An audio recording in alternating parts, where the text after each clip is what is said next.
Welcome to Hood War Stories. In this episode, I'll be discussing the life of Lil Powder. Lakeem Marty was born on January 13th, 1992. He grew up in Watts, a high-density neighborhood that still has the highest poverty rate in Los Angeles County. Nearly 1/3 of the households are far below the official poverty level. It has the highest jobless rate. It's still plagued by crime, chronically low educational test scores, and high dropout rates. In his teenage years, he joined the Grape Street Crips and soon adopted the name Lil Powder. The Grape Street Crips are a project-based gang located in the notorious Jordan Downs. Many of the black residents in this section of Watts have direct ties to the South, particularly Louisiana, which gives them a distinct accent from the rest of Los Angeles. Grape Street, baby low. We over here tough right here, right now. And it's going down, you hear me? 10 trade 8, top Grape Street Watts, you know what I'm talking about? Man, we all out here right now. Y'all on the first, you know what I'm saying? We out here filming everything. We trying to do everything right and accordingly, you know what I'm saying? You hear me? The Grape Street Crips have multiple cliques that make up the neighborhood. In 1987, a new generation of Grapes started the East Side Watts Baby Low Crips. The Baby Low Crips were largely from the 103rd Street clique in the projects. Lil Powder was from this clique, and he was a known rider who was down for whatever. His devotion to his set boosted his status and secured both respect and appreciation from his hood. Grape Street's primary rivals are the Bounty Hunter Watts Bloods, based in the nearby Nickerson Gardens housing projects. Bitch, shake that ass for a bounty hunter, butt-ass nigga. I was driving down Long Beach Boulevard and writing this song at the same time and almost crashed. I'm dedicated. I take my own life before I let these take me. On 113th Street, shaking hands with fiends. Drove down the street to the projects, the ones that's matching my rings. Ball and win rings for the whole team. Though the conflict has not reached the same intensity as the 80s, there are still periodic flare-ups. In 2016, there was a spark up in violence between these two gangs. In late July of that year, a high-ranking Grape Street member who went by Mafia Ray was killed by a bounty hunter Blood in Hawthorne. The shooting took place at a barbershop that was known to have members of various hoods pulling up for a cut. Mafia Ray and the bounty hunter shared the same barber, and Ray allegedly robbed his rival there on a previous occasion. He crazy. Then he pulled back up to that. We can't wait to get to him. We gonna snap their ass, all right? We gonna take everything from them, though. Allegedly, Mafia Ray tried to rob the bounty hunter again. Both parties produced a gun, resulting in a shootout. Man, he thought it was sweet again? Dude, that's crazy. I ain't gonna lie. You can't... Hey, dude wasn't going again. You know, rest in peace to dude for sure, but like, it's a rare occasion, bro. Somebody gonna let you do him again. Let you get him again. Especially your op. Like, that's crazy. Story. Friends tell me that the man who died in that shootout was a father of 4. You see live behind me here, the intersection at Crenshaw here at Crenshaw and El Segundo remains shut down. The scene active as investigators continue to try to sort out exactly what happened. Grieving friends and family gather at the scene of a shootout at a Hawthorne barbershop. The parking lot outside Uppercuts at Crenshaw and El Segundo littered with evidence markers after gunfire erupts. It just looks like, from the evidence we're looking at, it looks like there was somebody in the parking lot shooting was at somebody in the barbershop, somebody in the barbershop shooting back at them. So it looks like they were exchanging gunfire. Some people got hit by gunfire. One man was pronounced dead at the scene inside the barbershop. Friends identify him as Raymond Arnold, say the 32-year-old father of 4 is from Watts. A second shooting victim, believed to have been in the parking lot, was taken by witnesses to the hospital. Detectives say the 29-year-old man was rushed into surgery but is expected to survive. The violence broke out around 4 p.m. at the busy location.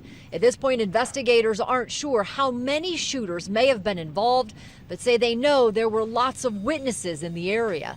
Detectives say there has been trouble at the barbershop before and believe the deadly gunfire may have been gang-related. We're not sure what it's over, but it possibly could be what it's over. They've had other shootings here, other problems here at that barbershop, so it has a history. With their beloved member dead at the hands of their archenemy, it was mandatory the Grapes would need some get back. A few weeks later, on the night of August 3rd, 2016, a group of Grape Street gang members, including Lil Powder, D.SHELTON, Carnell, and D'Anthony, gathered near the Jordan Downs projects. Vernon Williams, also known as Dub, is the leader and shot caller for the Grape Street Crips. He would devise a plan to retaliate against the bounty hunters by shooting and killing one or more of their members. At Vernon's direction, the group got into 3 cars and stayed in communication using their cell phones. Vernon and D'Anthony were in a Mercedes, the lead car, and looking for potential targets. 3 other men were in a Lexus, the decoy car, that would try to draw the attention of any police officers responding to the shooting. Lil Powder, Deshaun, and Carnell were in the Nissan, the designated shooter car, and the only one containing firearms. Lil Powder drove the Nissan, and Deshaun and Carnell sat in the back seat. All 3 occupants of the Nissan were armed. The group first drove in a caravan to the Howard Hughes Center in Culver City, where Vernon believed they would find bounty hunters.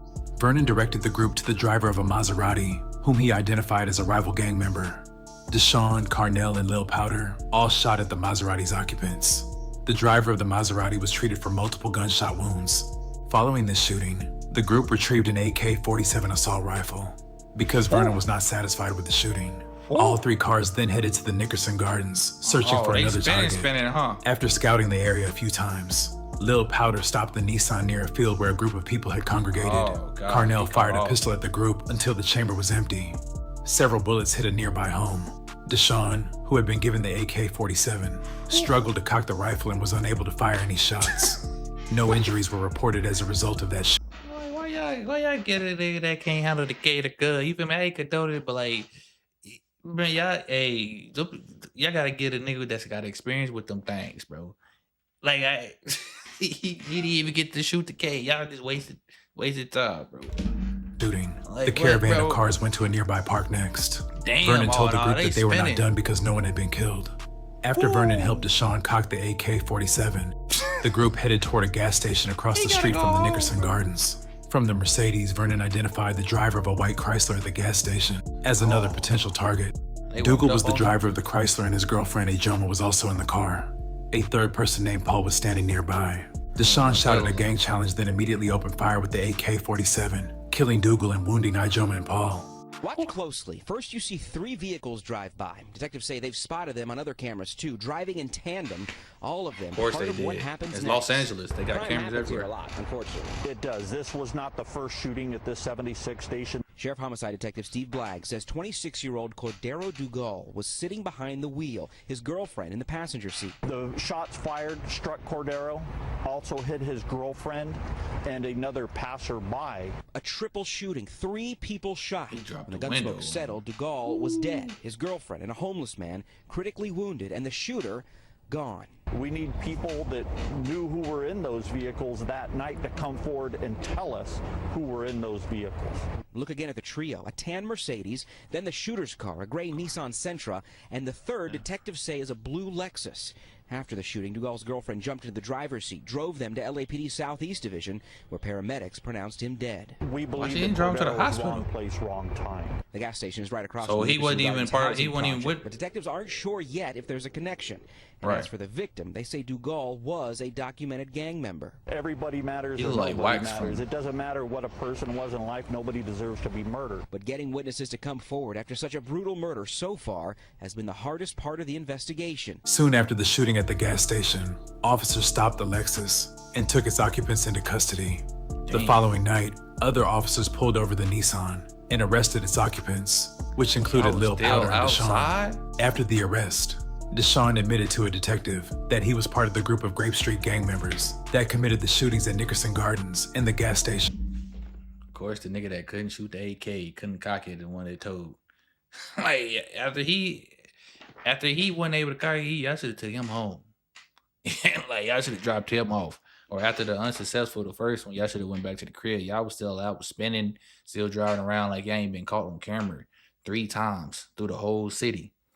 Like, I'm not surprised though somebody told him. As revenge for the murder of one of their members. According to Deshaun, Vernon and another member of the gang forced him to participate in the shootings. They physically assaulted Deshaun and took his property. They then held him at gunpoint and told him to get into the Nissan with Lil Powder and Carnell. They also made him put an AK-47 rifle in the backseat of the car. During the interview, Deshaun gave a number of inconsistent statements about where he was seated in the Nissan. He claimed, however, that Lil Powder and Carnell shot at the crowd in Nickerson Gardens, and Carnell fired the AK-47 at the couple at the gas station. While Deshaun denied firing a gun, he admitted he cocked the AK-47 for Carnell prior to the shootings. After being charged in this case, Carnell and Paul entered plea agreements under which they would receive reduced sentences in all cases pending against them in exchange for their truthful testimony. Carnell, who was 18 years old at the time of the shootings, would receive a total term of 28 years, making him eligible for parole in 13 years. Paul, who was 19 years old at the time of the shootings, would be sentenced to a 9-year term. The jury found Deshaun guilty of the first-degree murder of Dougal Cordero. He was sentenced to life without parole plus 25 years, to life on the murder count, consecutive life terms plus 25 years to life on each attempted murder count, and a consecutive 3-year term on the felon in possession of a firearm count. Lil Powder would be found guilty and sentenced to 7 life sentences for his role in the shootings. For count 1, he would get life without parole plus an additional 25 years. Count 2, life plus an additional 25 years. Count 3 with a minimum of 7 years plus 25 years. Count 4, 15 years to life. Count 5, life plus 20 years. Count 6, 15 years to life. A few years into his sentence, Lil Powder would be diagnosed with stage 4 colon cancer. And people would start a rumor that he had died. But Lil Powder is still here fighting, as he has to be here for his daughter. Lil Powder, you already know what it is on the dead homies. Happy Father's Day. On the shit chat, got a nigga sitting down on jail. Niggas supposed to be out there with loved ones and all that. Oh yeah. Daddy, love you, baby. He finna rap. Hear me out though one time. Hear me out though. It's been a minute. All right, we finna hear you out, cuz. We finna hear you out. Let me hear. Boy, listen. Crazy how these get to snitching. Me and Brody, we done went up on a mission. Flocka with detective, the shooter and turn witness. Boy, listen. It's crazy how these get to snitching. Me and Brody, we done went up on a mission. Flocka with detective, the shooter and turn witness. How the f my right hand man turn into a witness? This is crazy on my motherfucking baby. 30 minutes at the station, he already made a statement. I ain't gonna lie, bro. And a lot of niggas ain't doing life. I'm sorry to tell y'all. That's why if y'all gonna do something, I ain't go do it by yourself. Your right hand man told on you 30 minutes into the station. Till getting locked up. It's sad to say, but a lot of niggas ain't doing life. Ain't nobody built to sit behind bars for 7 life sentences like you got. I'm sorry. It's just not, it's not in our blood to do that, bro. Damn. This amazing. This interview 100 pages. Mad at me because his ass couldn't hang out. Went and told them lies and got a young banged out. Dang.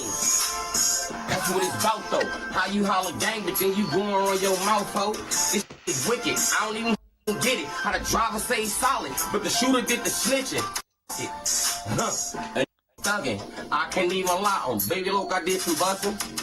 Now I'm sitting here locked up with cancer, trying to use the phone, but don't nobody wanna answer. Boy, listen, this shit is crazy how these get the snitching. Me and Brody, we done went up on a mission. Flocka went detective, the shooter and turn witness. Boy, listen, this shit is crazy how these niggas get the snitching. Me and Brody, we done went up on a mission. Flocka went detective, the shooter and turn witness.